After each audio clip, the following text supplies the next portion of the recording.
Kita ketemu lagi di Al-Amin Channel, bicara tentang wirausaha. Di beberapa kesempatan ketika saya diajak berdiskusi oleh kawan-kawan terkait kewirausahaan atau diundang menjadi pembicara di beberapa seminar terkait kewirausahaan, saya perhatikan ada satu pernyataan atau pertanyaan yang selalu muncul. Dan sepertinya persoalan ini merupakan persoalan yang pokok yang sebagian besar kawan-kawan yang mau masuk ke dunia wirausaha atau yang mau mengembangkan usaha, kendala utamanya itu di sini. Dan mungkin juga kawan-kawan yang menonton video ini akan mengaminkan. Pertanyaannya begini, bagaimana kami mau mengembangkan sebuah usaha, modalnya dari mana? Atau kami mau memulai bisnis tapi nggak ada modal. Nah, modal seolah menjadi kendala utama untuk memulai dan mengembangkan bisnis. Pernyataan ini tidak sepenuhnya salah, tapi tidak tepat juga semuanya.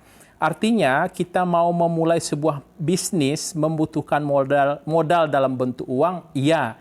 Tapi itu satu-satunya kendala, itu tidak benar.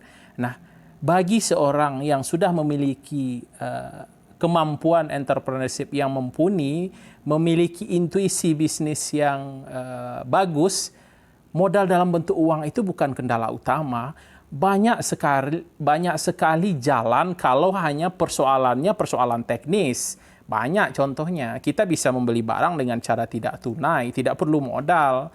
Kita bisa meminta uang di depan, tidak perlu modal. Kita bisa minta tolong orang lain untuk membayarkan, tidak perlu modal.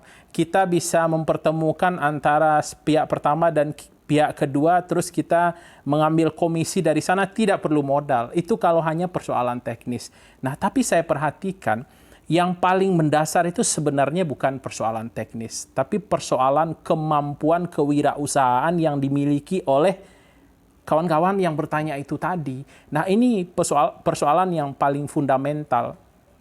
Artinya, boleh jadi kita tidak memiliki aset dalam bentuk uang, tapi harusnya sebagai seorang pelaku usaha, kita harus memiliki intangible aset yang bernilai. Diri kita ini harus memiliki nilai.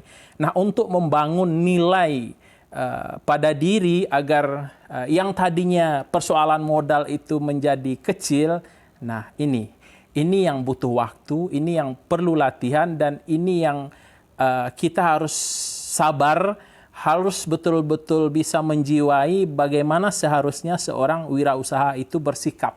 Gitu. Karena begini kawan-kawan semua, seorang investor, katakanlah kalau seandainya posisinya dibalik, kita yang didatangi orang untuk diajak berbisnis, kita punya uang, terus ada orang lain yang mengajak kita untuk berwirausaha, katakanlah bagi hasil. Nah, pasti kita akan mempelajari siapa yang bersangkutan. Nah, biasanya sebagian besar kawan-kawan yang mau berinvestasi di bisnis dalam bentuk kerjasama atau join atau bagi hasil atau apalah namanya, sebagian besar itu lebih melihat siapa yang berbisnis daripada apa bisnisnya.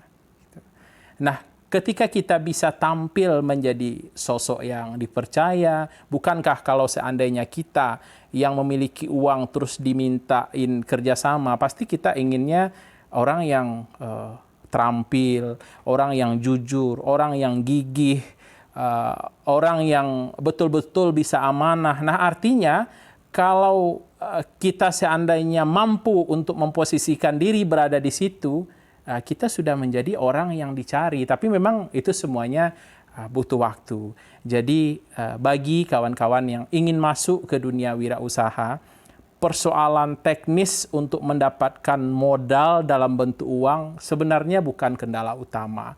Ketika kita mampu menjadi sosok yang bisa dipercaya, mampu bernilai di mata orang lain bahwa kita memang layak untuk diperhitungkan, bisa untuk diberikan amanah, insya Allah kendala itu bukan merupakan kendala utama.